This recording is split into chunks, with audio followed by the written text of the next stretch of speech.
Krishnanand Sharma, KNS के motivational channel से। मित्रों, आपने अक्सर देखा होगा लोग जिनके एक न्यूक्लियर फैमिली है तो वो बच्चों के पालन पोषण के लिए धाय रख लेते हैं। धाय का काम क्या होता है? बच्चे का पूर्ण ममता के साथ में पालन पोषण करना, तभी वो रखते भी हैं। अगर वो ममता नहीं देगी उसको तो मालिक क्यों रखेगा? लेकिन उस धाय का उस बच्चे में प्यार तो रहता है, लेकिन आसक्ति नहीं रहती है।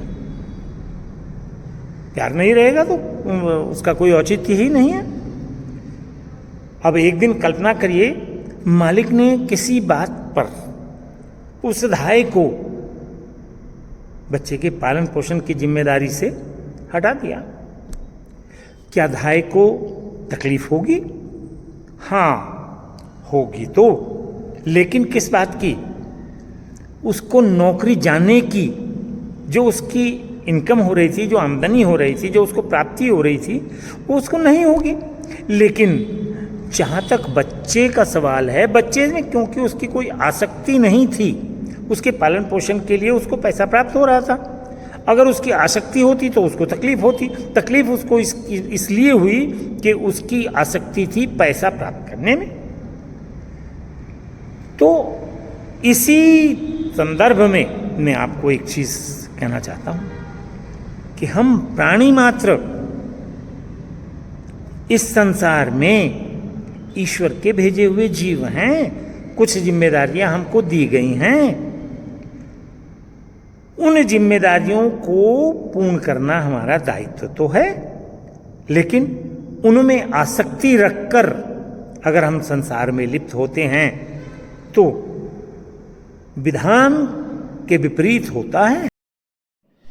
मित्रों, इस टॉपिक पर क्या कमेंट्स के माध्यम से आप अपने विचारों को अवगत कराएंगे मुझे? मित्रों, प्राणी मात्र को इस संसार में निरंतर संबंध विच्छेद झेलना ही पड़ता है। उस परमात्मा की अनंत शक्तियां इस प्राणी को भी निरंतर अपनी ओर खींचती ही रहती हैं। इसी कारण संबंधों का विच्छेद भी होता है। स्वाभाविक नियम है संसार का भी कि जो वस्तु जिससे उत्पन्न होती है वो उसी को प्राप्त होती है अंततोगत्वा। तो स्वाभाविक है ये जो शरीर है ये भी पंच तत्वों से बना हुआ है।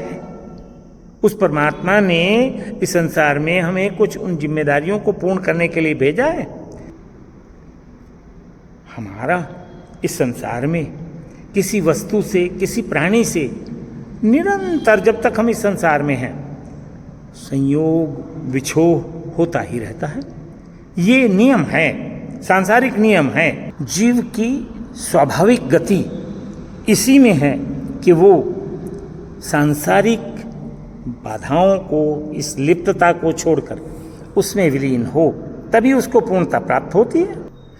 जब तक ये जीव इस सांसारिक क्रियाकलापों में, वस्तुओं में, व्यक्तियों में, काम में, क्रोध में, मद में, लोभ में, मोह में फंसा रहता है, उसका जो संयोग वियोग है निरंतर होता रहता है, यानी आवागमन बना रहता है।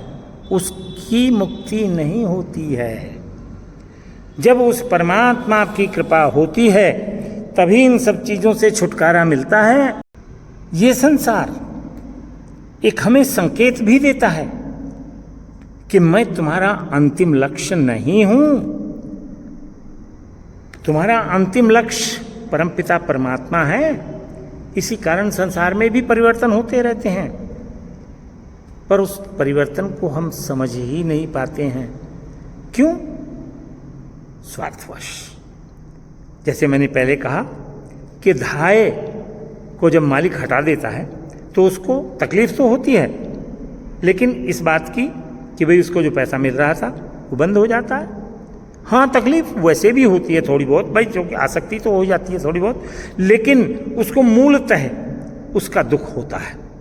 लेकिन इस संसार में जब प्राणी अपनी जिम्मेदारियों को पूर्ण कर लेता है तो स्वाभाविक है उसका अंतिम लक्ष्य परमात्मा ही होना चाहिए, तभी उसको इस आवागमन से मुक्ति मिल सकती है।